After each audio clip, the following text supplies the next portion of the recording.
Ok, maintenant qu'on a vu le vocabulaire lié aux probabilités, on va pouvoir passer un peu dans le vif du sujet, à savoir concrètement une probabilité c'est quoi. Donc une probabilité c'est déjà un nombre qui est compris entre 0 et 1 et qui correspond en fait à la chance qu'un événement se produise.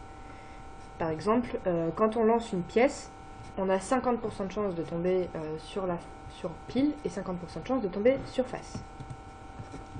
Dans un univers, la somme des probabilités des événements élémentaires, qu'on appelle aussi issus, est égale à 1.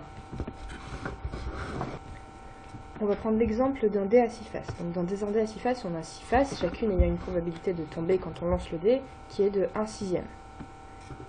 C'est-à-dire que tous les événements élémentaires du coup ont une probabilité de 1/6. Il y a 6 événements élémentaires, donc si on fait la somme de toutes les probabilités, ça fait 1 sur 6, plus 1 sur 6, plus 1 sur 6, 6 fois, et c'est égal à 1.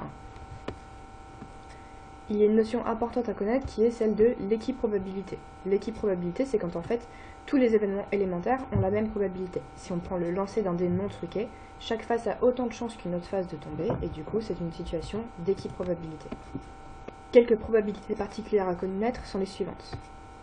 P d'un ensemble vide est égal à 0, c'est en fait un événement impossible. P de l'univers est égal à 1, c'est ce qu'on appelle un événement certain. Et P de l'événement contraire de A est égal à 1 moins la probabilité de l'événement A. Une propriété importante, voire même indispensable à connaître, c'est la suivante. La probabilité d'un événement est égale à la somme des issues qui la composent.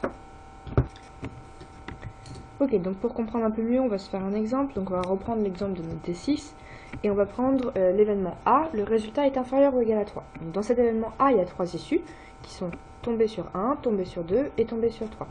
Chacune de ces issues a une probabilité qui est égale à 1/6. Vu qu'il y a 3 issues, on additionne ces 1/6 ensemble, ça nous fait 3 sur 6. La probabilité de A est donc de 3/6, qu'on peut simplifier également en 1/2. Il y a une formule à connaître qui est importante, c'est la suivante. P de A union B est égal à P de A plus P de B moins P de A inter B. En la réorganisant, ça donne aussi P de A inter B est égal à P de A plus P de B moins P de A union B. Ou encore, P de A est égal à P de A inter B moins P de B plus P de A union B. Maintenant, on va répondre à une question qui est quand même vachement importante. Comment calculer une probabilité? Donc on va prendre un exemple pour ça. 25 personnes. On a 3 personnes parmi ces 25 qui aiment le fromage, 15 personnes qui aiment le chocolat, et 10% qui aiment le fromage et le chocolat. Ça veut dire que la probabilité de F, en fait, c'est le nombre de personnes qui aiment le fromage sur le nombre de personnes totales, donc 3 sur 25. La probabilité de C, c'est le nombre de personnes qui aiment le chocolat sur le nombre de personnes totales, donc 15 sur 25.